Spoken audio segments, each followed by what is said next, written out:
Metodologia da FMT. Eu sou o Gabriel Acheta, presidente da Liga, e nesse vídeo iremos abordar duas importantes doenças presentes na história da humanidade, a peste negra e a gripe espanhola. Quem irá abordar esse tópico é o antigo professor de História do Ensino Médio, Rubens Martins de Godoy. Por favor, deixe o like, compartilhe o vídeo e se inscreva no canal. Agora, vamos para o vídeo.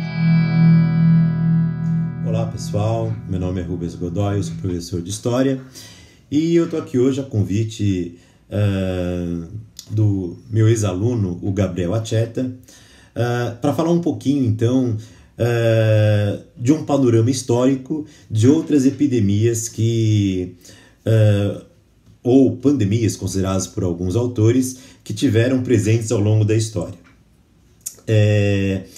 Desde o dia 11 de março, a Organização Mundial de Saúde, a OMS, decretou uma pandemia em relação ao coronavírus, ao Covid-19. Né? E desde o começo desse ano, a gente tem visto aí a doença se alastrar pelo mundo afora e, inevitavelmente, isso nos faz pensar em outras situações que o mundo ou alguns continentes já viveram semelhantemente a essa que a gente vive agora.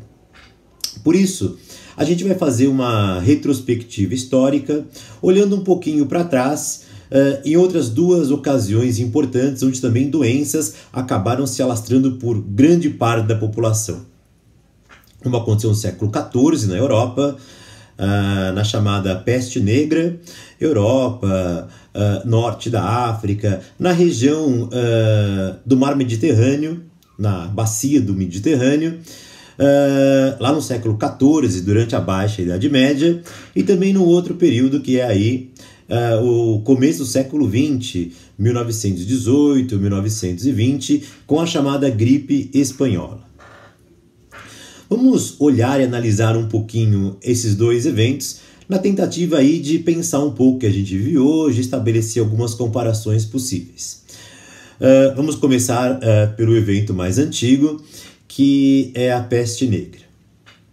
A peste negra ocorreu no século XIV, entre 1348, 1347, 48, até 1351, 52, numa primeira onda.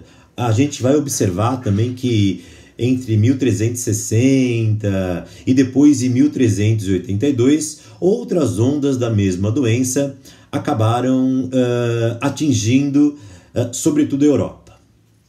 Para a gente entender o contexto histórico no qual surge a peste negra, a gente tem que olhar um pouquinho e pensar um pouquinho no que estava acontecendo na Europa daquele período, não é?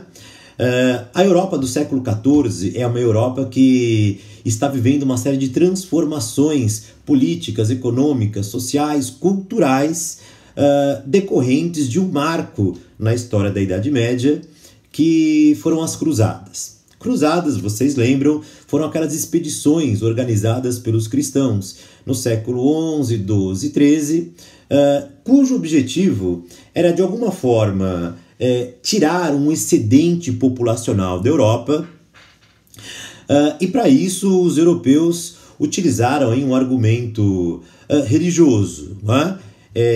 Os europeus deveriam então libertar Jerusalém da mão dos muçulmanos, dos árabes muçulmanos, que controlavam então aí a cidade de Jerusalém e a Palestina de forma geral. Do ponto de vista militar, a gente sabe, não é? Ocorreram 8 cruzadas oficialmente e, do ponto de vista militar, elas foram um fracasso. Elas não conseguiram tomar Jerusalém novamente, mas trouxeram uma consequência fundamental e importante para a Europa medieval. Com as cruzadas, se restabeleceu o comércio de produtos entre o Ocidente e o Oriente. Até as cruzadas, esse comércio praticamente não havia, por 2 motivos. Um deles é que o mar Mediterrâneo, em grande parte, estava controlado pelos muçulmanos, o que impediu o comércio dos cristãos, e também porque na Europa, em função da interiorização que a gente verifica a partir do final do Império Romano, a população vai se concentrar no interior, nas zonas rurais, nos feudos, sobretudo aí em função da chegada daqueles povos que vieram de outras regiões da Europa ou mesmo da Ásia e que a gente costuma chamar de povos bárbaros. Essa expressão povos bárbaros ela é um tanto quanto pejorativa, porque você passa a olhar, não é, aqueles povos que não têm uma origem no Império Romano, uma origem latina, como sendo então selvagens, bárbaros, coisa que de fato a gente precisa pensar um pouquinho, não é? E talvez deixar de ser um pouco etnocêntrico em relação a isso, não é? Os europeus é que cunharam essa expressão bárbaros, não é? Quando se referiam a povos que vinham de fora dos domínios do Império Romano. Fato é, então, que com as cruzadas você vai ter uma retomada do comércio, sobretudo do comércio de especiarias orientais, condimentos, pimenta, cravo, canela, anis, e certos produtos vindos da China, como púrpura, como porcelana, produtos que eram muito admirados e cobiçados pelos europeus. A porta de entrada para esses produtos serão os portos da Península Itálica, não é? Gênova, Veneza, o porto de Messina, na Sicília, que vão então receber esses produtos. Então, uma grande transformação que acontece na Europa é justamente essa. Nós passaremos a ter cidades medievais, que evidentemente são diferentes das cidades que nós imaginamos hoje, que vão se tornar cidades comerciais. A gente vai chamar isso de renascimento urbano, dentro dessa difusão, dessa retomada do comércio, que a gente vai chamar de renascimento comercial. Navios, então, que vinham do Oriente, de Constantinopla, da região do Mar Negro, não é? E obedecendo aí o caminho da Rota da Seda, eles atracavam nos portos europeus e quando chegavam à Europa, traziam do Oriente, além das mercadorias, ratos, não é? Porque o ambiente ali portuário era de muitos produtos e a disseminação de ratos era muito grande. Esses ratos, eles vinham com os navios e quando esse navio atracava no porto, nos portos europeus, esses ratos também conseguiam sair, não é? E se espalhavam pelas cidades. Um fator fundamental para que houvesse então uma proliferação da quantidade de ratos era justamente as condições sanitárias das cidades. Eram cidades muito pequenas, com ruas muito estreitas, não é?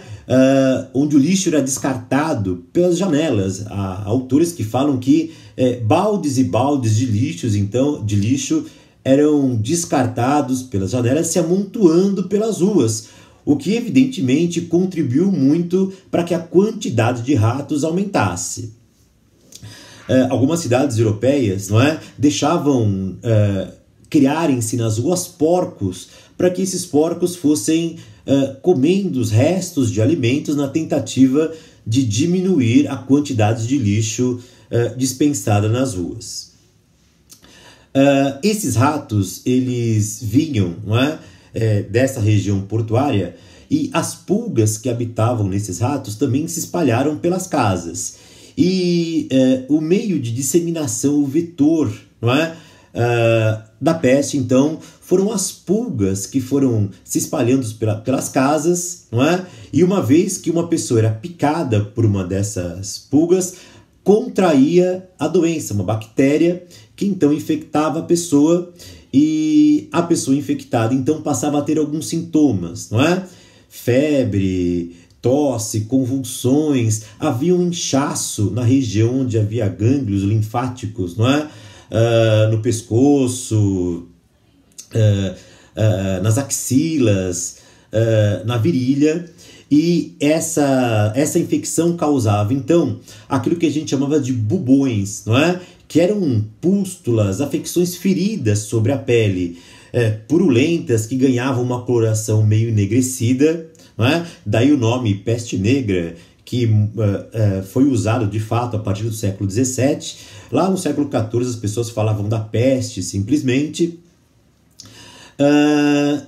E nesses gânglios linfáticos havia inchaços, não é? Que as pessoas chamavam de bubões, não é? Que também tinham ali uma cor escurecida. Alguns falam que esses bubões tinham a dimensão de um ovo, de uma maçã, não é? Fato é que um dos indícios de que a pessoa estava, então, infectada era justamente aí a presença desses sintomas, não é? Essa doença ela passou a ter algumas variações e algumas complicações, uma vez que essa bactéria ganhava a corrente sanguínea, não é? Essa pessoa sofria então um quadro de septicemia, né? A infecção se generalizava pelo corpo, e quando ganhava os pulmões, não é? Essa pessoa então passava a tossir, e essa bactéria então poderia ser disseminada através de gotículas, através do sangue ou através do muco, não é? Esse foi um dos grandes meios de disseminação da doença, que algumas pessoas chamam de peste pneumônica. É muito curioso a gente pensar, não é? Em como as pessoas lidavam então com a peste. Com uma mentalidade extremamente religiosa do período medieval, algumas pessoas buscavam encontrar causas para justificar a peste. E, evidentemente, a ideia de um castigo divino, não é? De que a peste estava associado a uma punição em relação ao pecado, foi bastante disseminada na época. É curioso, então, que muitas pessoas passaram, então, a tentar se penitenciar, não é? Através de autoflagelo, de castigos corporais, através de práticas que buscavam então causar sofrimento, como se isso fosse uma forma de buscar um perdão divino e, de certa forma, inibir o crescimento da doença. Por outro lado também, não é? Isso é uma coisa recorrente. Certos grupos cristãos buscavam encontrar na presença de judeus na Europa a causa para a peste negra. Muitos judeus morreram, não é? Em Genebra, na Suíça, mais de 2.000 foram mortos na tentativa de se buscar um culpado pela crise, não é? A gente também tem isso hoje em dia, não é? Eu ouço muitas pessoas falarem erroneamente de, entre aspas, o vírus chinês, não é? Atribuindo a culpa, então, da peste aos chineses, ou melhor, atribuindo aí, não é? Nos dias de hoje, a culpa do coronavírus aos chineses.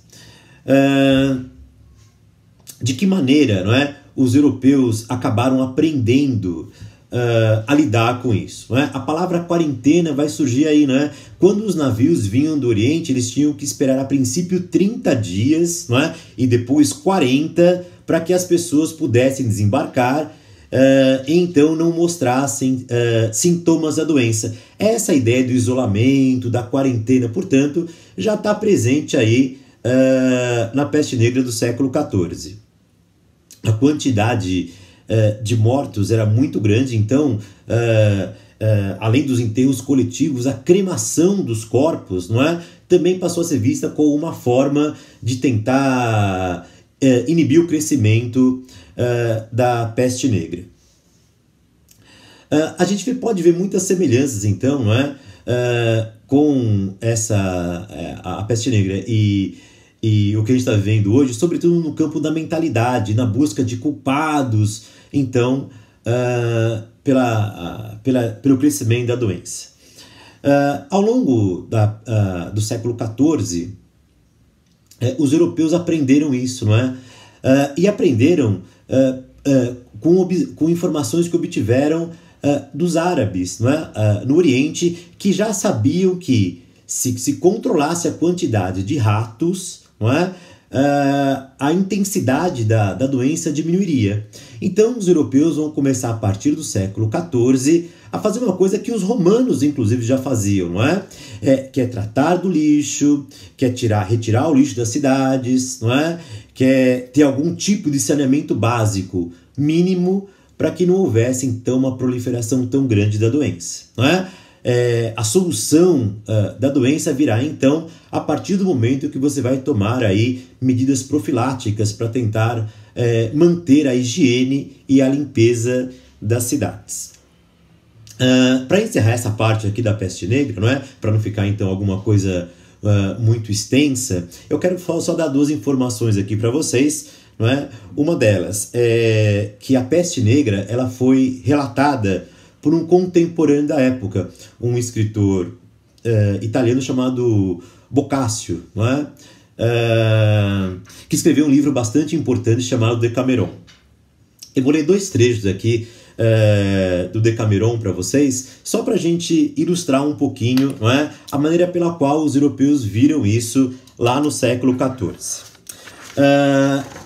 Tem um texto aqui, um trechinho que fala o seguinte: a peste em Florença não teve o mesmo comportamento que no Oriente. Neste, quando o sangue saía pelo nariz, fosse de quem fosse, era sinal evidente de morte inevitável. Em Florença apareciam no começo, tanto em homens como nas mulheres, ou na virilha ou na axila, algumas inchações. Algumas dessas cresciam como maçãs, outras como um ovo. Cresciam umas mais, outras menos, chamavas o populacho de bubões. Dessas 2 referidas partes do corpo, o tal tumor mortal passava a repontar e atingir por toda a parte. Então tem aqui o Boccaccio, Giovanni Boccaccio, descrevendo um pouco de como que era essa impressão da peste. É curioso, né? Eu falei aqui de que havia então todo uma prática de mortificação do corpo, do pecado, das pessoas se isolarem, se dedicarem a uma vida de ascetismo religioso na tentativa de achar uma cura. Por outro lado, o Boccaccio nos dirá também que havia uma parte da população que agia exatamente de forma contrária. De tais coisas e de muitas outras semelhantes ou piores, originaram-se diferentes medos e imaginações que continuavam vivos e quase todos tendiam ao extremo de crueldade, que era esquivar-se e fugir aos doentes e às suas coisas. E assim agindo, todos acreditavam obter saúde. Alguns considerando que viver com temperança e abster-se de qualquer superfluidade ajudaria muito a resistir à doença. Reuniam-se e passavam a viver separados dos outros, recolhendo-se e encerrando-se em casas onde não houvesse nenhum enfermo e fosse possível viver melhor, usando com frugalidade alimentos delicadíssimos e ótimos vinhos, fugindo a toda e qualquer luxúria, sem dar ouvidos a ninguém e sem querer ouvir notícia alguma de fora sobre mortes ou doentes, entretendo-se com música e com prazeres que pudessem ter. Outros, dados a opiniões contrárias, afirmavam que o remédio infalível para tanto mal era beber bastante, gozar, sair cantando, divertir-se, satisfazer-se com os desejos possíveis, rir e zombar do que estava acontecendo, não é? Então, a gente vê como o ser humano reage de forma diferente, não é? Diante dessas calamidades, não é? Isso a gente pode também, de alguma forma, ver nos dias de hoje, tá certo? Falei um pouquinho aqui sobre a peste negra, não é? Queria deixar 2 indicações aí de livros para quem quisesse, então, ler um pouquinho mais sobre isso, não é? Tem 2 historiadores importantes aqui, medievalistas. Um é o Jacques Delumeau, que escreveu um livro chamado A História do Medo no Ocidente, de 1300 a 1800. Há um capítulo específico sobre a peste negra. E o outro chama-se A Idade Média, de um historiador brasileiro chamado Hilário Franco Júnior. Historiador aí que está vivo ainda, não é? E que escreveu muitas coisas sobre esse período, tá certo? Espero que eu tenha falado um pouquinho então sobre a peste negra, não é? E vamos falar um pouquinho sobre a gripe espanhola, tá certo? Então vamos continuar a falar aqui sobre essas doenças que atingiram a humanidade. Eu falei um pouquinho a princípio sobre a peste negra, lá no século XIV, e eu gostaria de falar agora um pouco sobre a gripe espanhola. A gripe espanhola que ocorreu no mundo de forma geral entre 1918 e 19, tendo seus efeitos até 1920. Essa, de fato, é uma pandemia, porque todos os continentes, de forma geral, acabaram sendo atingidos. A palavra pandemia, ela tem origem no grego. Pan significa todos, demos significa povos. Então, todos os povos acabaram sendo afetados pela pandemia da gripe espanhola. Alguns autores que divergem um pouco sobre isso, não é? Em relação à peste negra, ela foi ali europeia, asiática, ocorreu no norte da África. Alguns consideram uma epidemia, não é? Ou seja, uma doença que acabou atingindo uma parte da população de alguns continentes. Mas o importante aqui é a gente entender um pouco o contexto no qual a gripe espanhola vai surgir. A gripe espanhola surge bem no final da Primeira Guerra Mundial, que durou de 1914 a 1918. A guerra acabou em novembro, não é? E a gripe espanhola, ela teve 3 ondas importantes. A primeira, que foi uma onda mais branda, ela não fez tantas vítimas na Europa. A segunda, sim, foi arrasadora, teve repercussões no mundo todo. E a terceira se estende aí ao longo de 19 e também vai ter efeitos muito menores do que a segunda onda. É curioso a gente pensar que nesses 3 casos, na crise da peste negra do século XIV, na gripe espanhola de 1918 e na pandemia de hoje, né, do Covid-19, a questão dos deslocamentos populacionais, ela está muito ligada aos fatores que levaram a essas crises. Não é? Lá no século XIV, essa movimentação ela ficou um pouco restrita ali, não é? À Rota da Seda, ao Mediterrâneo. Mas no século XX, na gripe espanhola, essa circulação, em função do aprimoramento dos meios de transporte, ela estava muito mais sofisticada. Dessa forma, a gripe espanhola, que não surgiu na Espanha, ela surgiu nos Estados Unidos, ao que tudo indica, na região do Kansas, e soldados que estavam ali. Bom lembrar que os Estados Unidos entraram na guerra só em 1917, já bem perto do final da Primeira Guerra Mundial. Soldados que estavam no Kansas e foram levados para a Europa acabaram também levando a doença. Ao que tudo indica, essa também é uma doença de origem silvestre, vinda de pássaros silvestres. Ela é causada por um vírus, assim como o coronavírus, um vírus da família dos vírus influenza, e que, em função desses deslocamentos, tanto de soldados quanto de mercadorias, acabou atingindo os vários continentes do mundo. É curioso a gente pensar que esse nome, influenza, que dá nome a esse grupo de vírus, ele tem uma origem latina, uma origem romana. Influenza, obviamente, significa influência, e muitas pessoas da antiguidade diziam que os males, diziam que as doenças, elas eram causadas pela influência dos astros, ou ainda a influência das marés. As pessoas, então,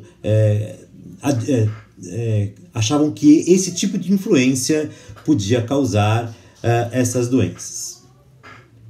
A Primeira Guerra é uma guerra de trincheiras. O homem elaborou novas formas, novos instrumentos de guerra, metralhadora, aviação de guerra.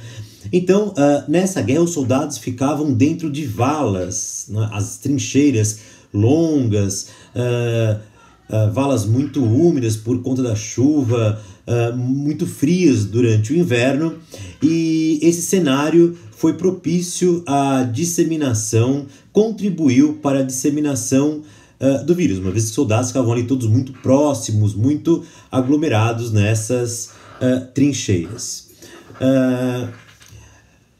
A gripe espanhola, ela foi caracterizada por ser uma doença também de caráter respiratório. Os sintomas eram esses, não é? Tosse, febre e uma inflamação nos pulmões que levava a uma dificuldade de se respirar, muito parecido com o que nós temos hoje em dia. Essa doença rapidamente se disseminou pela Europa, pelos Estados Unidos, pela África, pela Ásia e pela América. Aqui no Brasil, a doença chegou em 1918 ainda, quando um navio inglês transportando mercadorias acabou atracando no porto do Recife, do Rio de Janeiro, e isso fez com que pessoas contaminadas entrassem em contato com pessoas aqui no Brasil. No Brasil morreram cerca de 35 mil pessoas em função da gripe espanhola. Se você levar em conta o total de mortes no mundo, algumas pessoas falam entre 40 e 50 milhões, não é? A pandemia foi importante no Brasil, mas os resultados mundiais são de fato assustadores. Por que chama-se gripe espanhola se essa gripe surgiu nos Estados Unidos? Ela chama-se gripe espanhola porque durante a guerra, os países que estavam em luta, próprios Estados Unidos, a Alemanha, a França, a Inglaterra, a Itália, já tinham conhecimento dessa nova doença. E os meios de comunicação desses países não quiseram divulgar a quantidade de mortes ou de que maneira a doença afetava a população pelo próprio estado de guerra. A Espanha, que foi um país neutro na Primeira Guerra Mundial, foi também na Segunda, ela, então, por ter uma mídia, né, jornais sem uma censura governamental, acabou divulgando a notícia da epidemia, ou melhor, da pandemia, e essa doença acabou recebendo o nome de gripe espanhola. É interessante a gente notar, não é? Que o tratamento da doença ele também vai ser muito parecido com o que a gente ouve falar hoje, não é? Uma vez que ainda não havia uma quantidade de medicamentos, de pesquisas em relação a esse vírus, o tratamento dispensado à doença será muito parecido com o que nós temos hoje.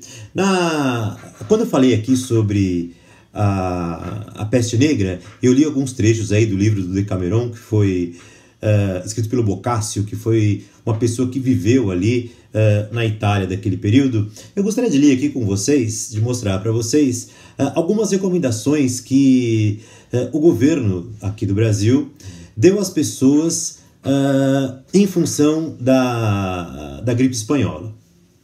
É bom lembrar que essa doença ela se tornou bastante grave no Brasil, a ponto de matar um presidente eleito. O Rodrigues Alves foi eleito em 1918 e antes de assumir a presidência ele acabou sendo vítima dessa doença. Então eu gostaria de ler aqui com vocês algumas recomendações feitas pela Inspetoria de Higiene para as pessoas que se preservarem, então, de um contágio com a doença. A primeira é evitar aglomerações, principalmente à noite. Veja que a ideia do isolamento social, ela teve presente lá na peste negra, está presente em 1918 e vai estar presente também nos dias de hoje. A eficácia do isolamento social, ela será tanto maior quanto mais pessoas ficarem em casa e diminuírem aí a possibilidade de um crescimento vertiginoso do número de infectados. Não fazer visitas.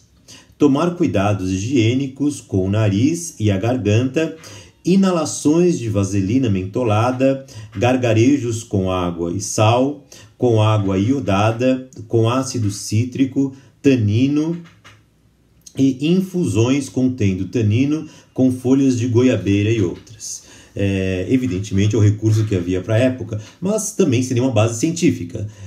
E aí a história se repete, porque novamente, lá no comecinho da pandemia, quando ela chega ao Brasil, quem não recebeu aí pelas redes sociais, pelo telefone, informações dizendo que comer fígado, tomar chá de cidreira, erva doce, eram remédios eficazes contra o coronavírus. Aqui também a gente tem esse quadro.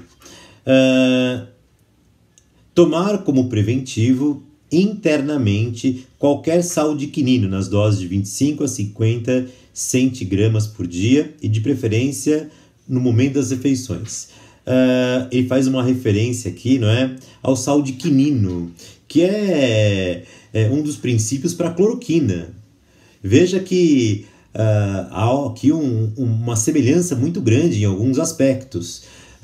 Naquela época não havia nenhum embasamento para dizer isso, e até onde a gente sabe, as pesquisas com a cloroquina também são inconclusivas. Não há uma resposta clara da ciência que esse medicamento usado para o tratamento de malária e outras doenças seja eficiente para o caso da Covid-19. Evitar toda a fadiga ou excesso físico. O doente, aos primeiros sintomas, deve ir à cama, pois o repouso auxilia a cura e afasta as complicações e contágio. Não deve receber absolutamente nenhuma visita. Aquela ideia, então, do isolamento. É curioso que ele fala aqui, né? As folhas de goiabeira, tanino.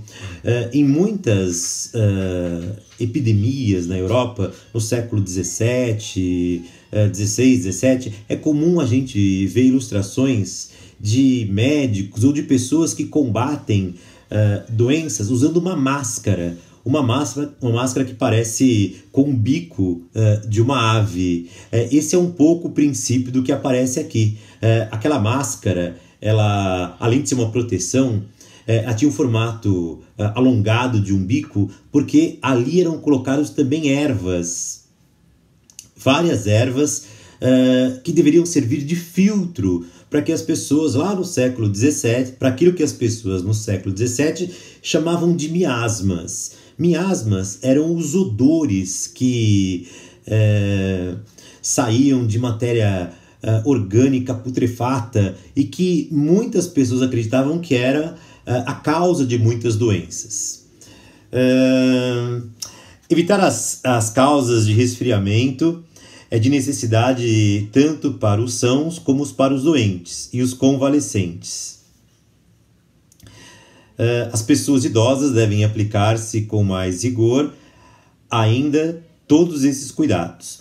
O doente, aos primeiros sintomas, deve ir para a cama, pois o repouso auxilia a cura, afasta as complicações e contágio. Não deve receber absolutamente nenhuma visita.